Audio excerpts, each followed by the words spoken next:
Hi, and welcome to Ivy English. I'm Karen. And I'm Chris Gorski. Today is June 17th, and we're going to talk about a highly symbolic flower today. That's right, we are talking about the flower that seeks out the sun. And of course, this means we're talking about the sunflower. But it doesn't always seek out the sun. Yeah, once it becomes a fully mature, adult flower, it just sticks in place. But as a youth, it just chases the sun, as so many young people do. We're going to the beach. And it's interesting because I made another connection when I was reading this because I've been to the Republic of Georgia twice. Right. And they have fields and fields and fields of sunflowers. That's exactly right. In fact, that whole area, Russia and Ukraine, which is such a hot topic in the news as of recent, the sunflower is an extremely important cash crop. I have used sunflower oil for a long time, but actually I found out later that vegetable oil is not that good for you. Really? I don't really know which oil my wife uses. I just make the money. She buys it because she's a very good cook, and so I just let her handle that side.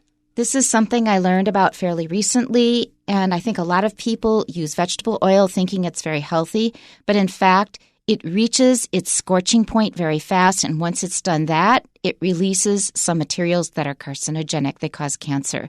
So in fact, vegetable oil is not really that good for you. As far as I know, sunflower oil has a higher point than the average vegetable oil. So you can actually cook on that sunflower oil to a higher degree. As I understand it, please don't quote me. Not very much. Not very much. Okay, so maybe not significantly. No, not significantly. And in fact, they found that actually animal fats are better for us. I imagine. I don't eat meat, so I don't eat lard. That's pork fat. But I have switched to butter in the meantime. And you have to cook at low temperatures to use butter. See. So while we're talking about the topic, so the sunflower, of course, is native to North America. But it is the national flower of Ukraine. And people are kind of wondering how that came to be. Well, it's now currently June, but just a few months back, people were celebrating Easter. And of course, during Lent, there's this period before Easter. You're not supposed to eat a lot of animal fats.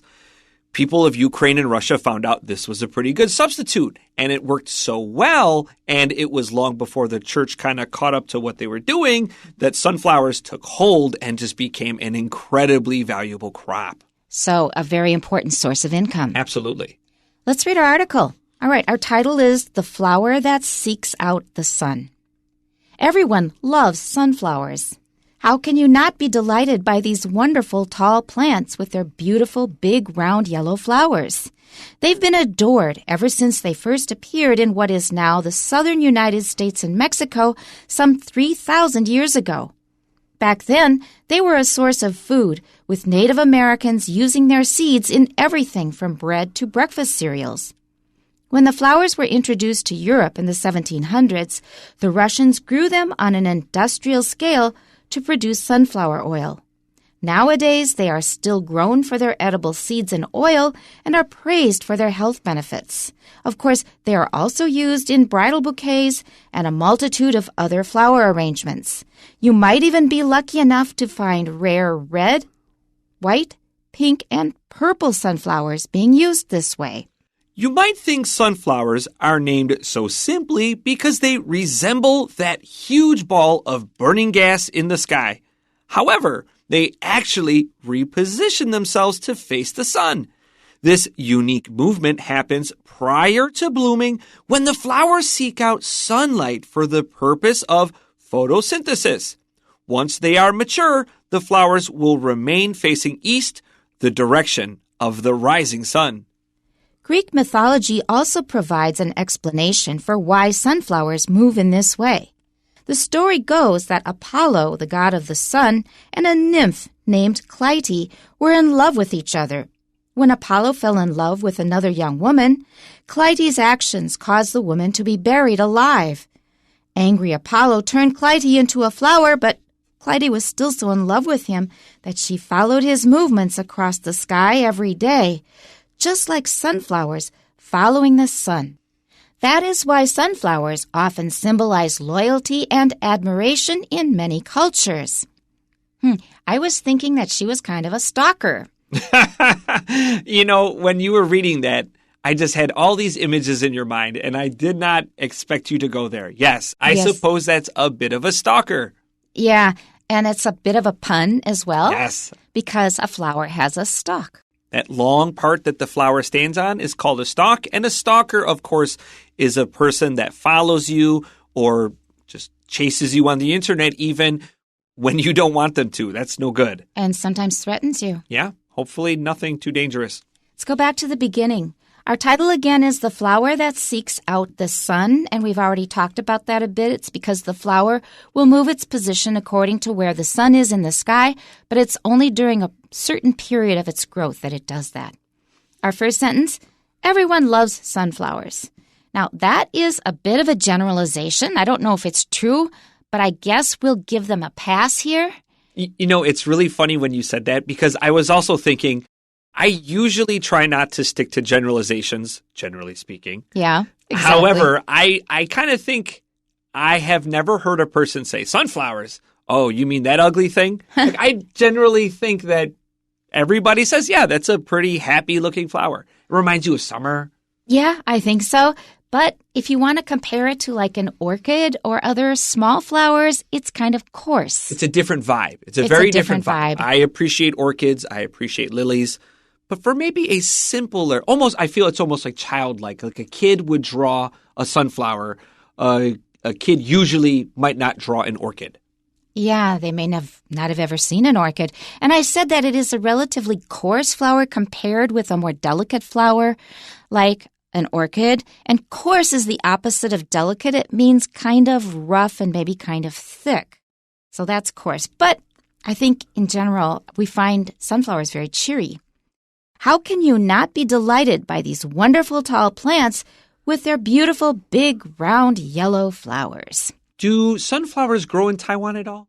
Yes. Yeah, really? Yes, they do. They're so lovely and they're so tall and they grow so easily, at least where I'm from. Mm-hmm. It was always easy to grow sunflowers and it was fun to grow them in our backyard. We say they're a very hardy plant. You know the word hard, which means difficult. Hardy means that it is very strong. Our next sentence, they've been adored ever since they first appeared in what is now the southern United States and Mexico some 3,000 years ago. There's some important things to watch out for here, and one of them is the southern United States means the southern part of the U.S., including, for example, Georgia, Louisiana, Mississippi, etc. Those are southern states because I have students who will often say South America when they mean the southern United States. So please remember this, the southern United States or the south of the U.S. Both are fine. South America is that whole continent below North America. So don't mix those up. And Mexico as well, some 3,000 years ago. So that was long before the Europeans had come to the Americas. Our next line, back then they were a source of food with Native Americans using their seeds in everything from bread to breakfast cereals.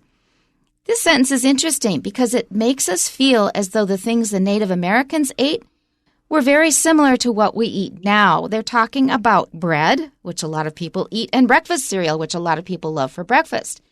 They probably did not have breakfast cereals that you pour out of a box and that you dump milk into, but something maybe they ate for breakfast because it has a lot of protein. That makes sense. And you can grind it up into a flour and bake it into some kind of a cake. So that also makes sense.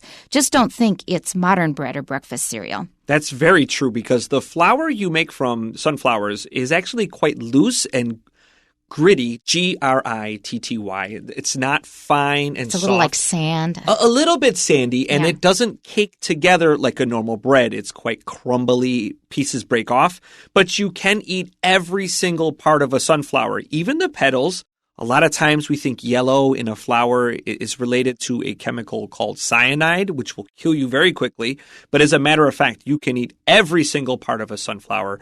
It's bitter like a dandelion or a rocket, as the British would call it. It's in the Compositae family. Yeah, there we go. Yeah. Wonderful. So you have an experience eating it then? No, I didn't know that. I'm glad you told me that. When did you know all this? I don't know if I'm going to go out and harvest a bunch and try it, But I do know that a lot of the flowers in that family, like dandelions, I don't know about daisies, but dandelions are definitely edible. Well, interestingly, sunflowers are related directly to daisies, and there you go. Yep, there you go. Okay, so the Native Americans were already using different parts of the sunflower for their food. When the flowers were introduced to Europe in the 1700s, the Russians grew them on an industrial scale to produce sunflower oil.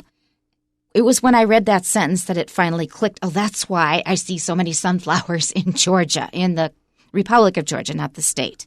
Right. This is a place where, generally speaking, there's a lot of Christians, and they have Easter, and before Easter is that period of Lent, like we discussed. They couldn't use butter. They couldn't use animal fats, and sunflower oil was a nice substitute. This is one of my favorite periods of history to study. This is called the Columbian Exchange. This is once the Europeans got a foothold in North America, what they called the New World, there were all these new foods, all these new ideas and things and techniques they could bring back to Europe.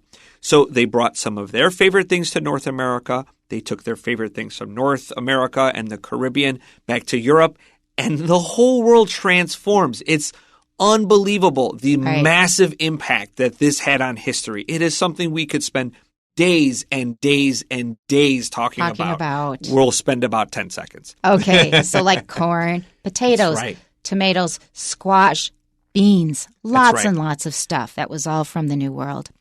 Nowadays, they are still grown for their edible seeds and oil and are praised for their health benefits. Now, that is really true. You will find sunflower seeds in health food stores as well as other places. But often in Taiwan, you can't get them without the shell. And they're a lot of trouble to shell if they're in the shell. So it's much easier to get them already shelled. That's funny. I was going to ask you, when you were a kid, did you eat sunflower seeds? Yes, and that the fact that they have health benefits resonates with me too, because my father was into health foods. Really? And he would buy cans and cans of sunflower seeds, both raw and also deep fried with salt. Yeah. Those were called sunflower nuts. My mouth is watering. Excuse me. So sunflower seeds, we had them by the bag for snacks.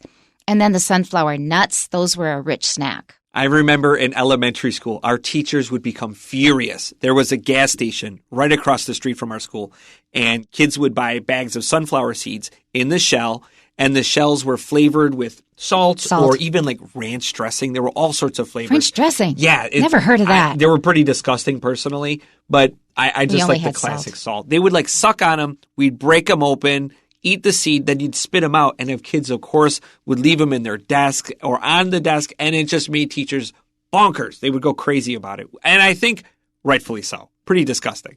Yeah, probably on the floor as well. But after a while, all that salt, it kind of tears up your mouth. It does. Yeah.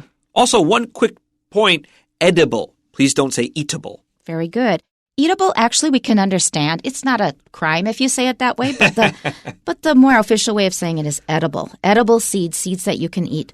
Of course, they are also used in bridal bouquets and a multitude of other flower arrangements. And you see them pretty often in Taiwan, certainly. I didn't know this. I had no idea. It's like, of course. I'm like, oh, it's news to me. Oh, okay. Bridal bouquets? Yeah, I guess so. It's, like I said, it's a less delicate flower, but it's very beautiful and flashy. You might even be lucky enough to find rare red, white, pink, and purple sunflowers being used this way. Red ones, in my experience, are not so rare because my father grew up in a farm in South Dakota, and I saw red ones quite often. As for white, pink, and purple, not necessarily so often. Let's go to our next paragraph. You might think sunflowers are named so simply because they resemble that huge ball of burning gas in the sky. Why did they go to so much trouble to say S-U-N, sun? You know, I looked at this and I thought the first paragraph is kind of dreamy almost to me. Like there's a lot of visual imagery. That's right. And then maybe just our author maybe really likes to kind of use these longer sentences. But I did feel that this is a lot more cold as opposed to the very warm language used in the first paragraph. We very often like to use different words for the same thing so we don't sound so repetitive, like we're using the same word over and over again. It depends on the word, because if it's an extremely common word, it's okay to repeat it many times. For example, the word said. well, he said this and then she said that and someone else said something else. You can repeat that as many times as you want. Any author will tell you. But if it's a slightly unusual word, we will try not to use it too often. But sun is a pretty common word. I don't think it matters. I mean, maybe because we said sunflower, sunflower, sunflower, sun, sun, sun. Maybe that was the idea. They're going to a lot of trouble to avoid repeating it. But that's okay. A huge ball of burning gas. Then you should have a picture in your head of the sun of a burning star. Not a planet, but a star.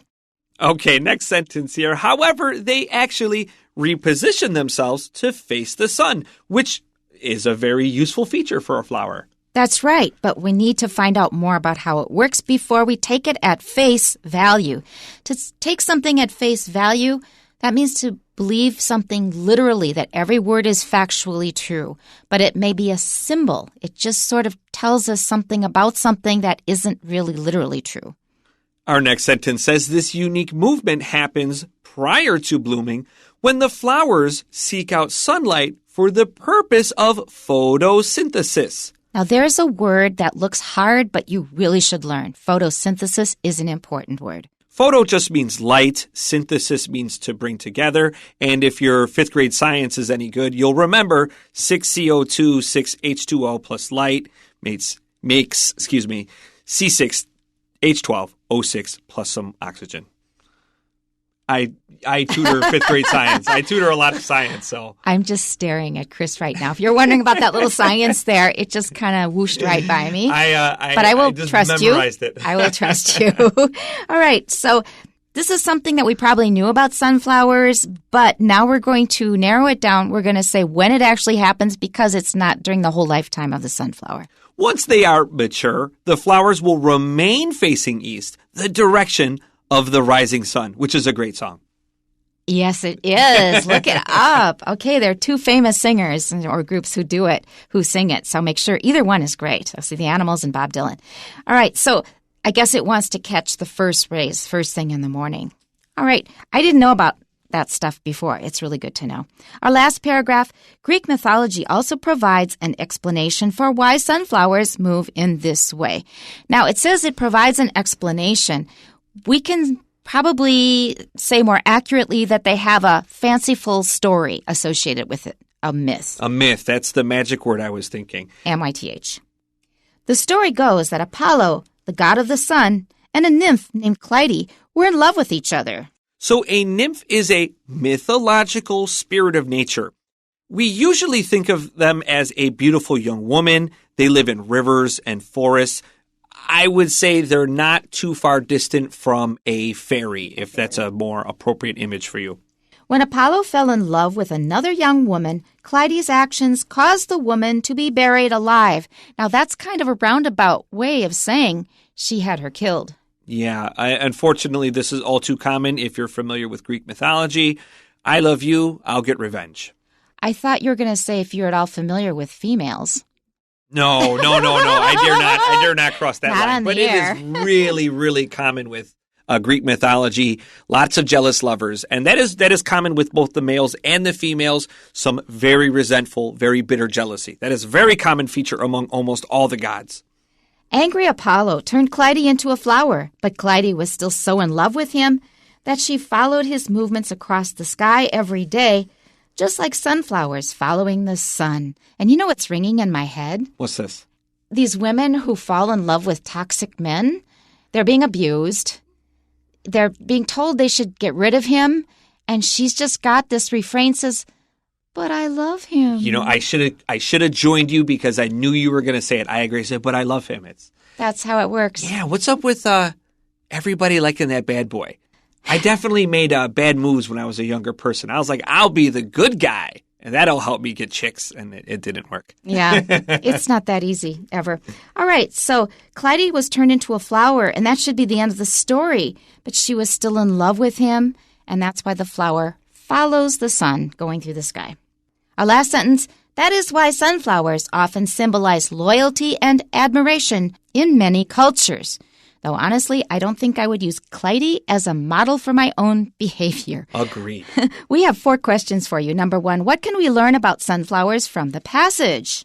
A. They used to be cultivated only for decoration. No. B. Only red ones are suitable for weddings. No. C. They were native to southern Mexico. No, it wasn't southern Mexico, so the answer is D. Their oil can be used for cooking. Number 2. When do sunflowers stop responding to sunlight? A is after they ripen, and that's the right answer, so we're done here. Let's move on to 3. Which of the following facts about the Greek myth of Apollo and Clytie is true? A. Clytie killed Apollo in a fit of anger. She loved him too much. No. B. Apollo left Clytie for another woman. Yeah, there you go. That's what happened. We're done here. Number 4. Which of the following aspects of sunflowers is not mentioned? A. Their uses. It does mention those. That's not the right answer. Hey, Karen, could we say their usage here? I wouldn't use it because we usually use that with words. Can you tell me about the usage of this word in a sentence, for example? And usage is U-S-A-G-E. Okay. B. Their history. It does mention that. That's not the right answer. C. The origin of their name. They also mention that. So the answer must be D. Artworks inspired by them. It doesn't mention those, but I'm sure there are lots of them, not the least of which is Van Gogh's sunflowers. That's what I was thinking. That's what popped into my mind, Van Gogh. I guess that's what most people would think of. Okay, I think that Chris knows some things about sunflowers that we probably don't know. Sure, why don't we start with the world's biggest sunflowers, which are actually found on the Galapagos Islands. So Darwin famously studied the finches, the birds on these islands, and he also studied the giant Galapagos turtle. But there were these also huge flowers that are actually part of the daisy family. They're directly related to the sunflower. However, they don't quite look like a sunflower because they are the sizes of trees. One of the weird things of evolution there is there's no competition. Things get bigger and bigger and bigger.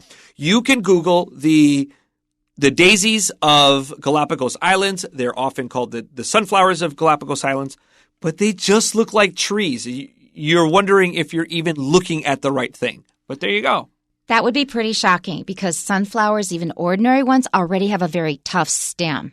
And they're already tall to begin with. They're taller than I am. I'm 183 centimeters. Wow. These are tree-sized flowers. It's unbelievably humongous plants. Okay. What else do you know? Well, a sunflower is actually made up of about 2,000 individual flowers. We often think of it as just one big flower, but as a matter of fact, there's lots of little flowers. The big petals around the edge of the head are actually individual ray flowers, but they don't develop the seeds that we kind of associate with this sunflower.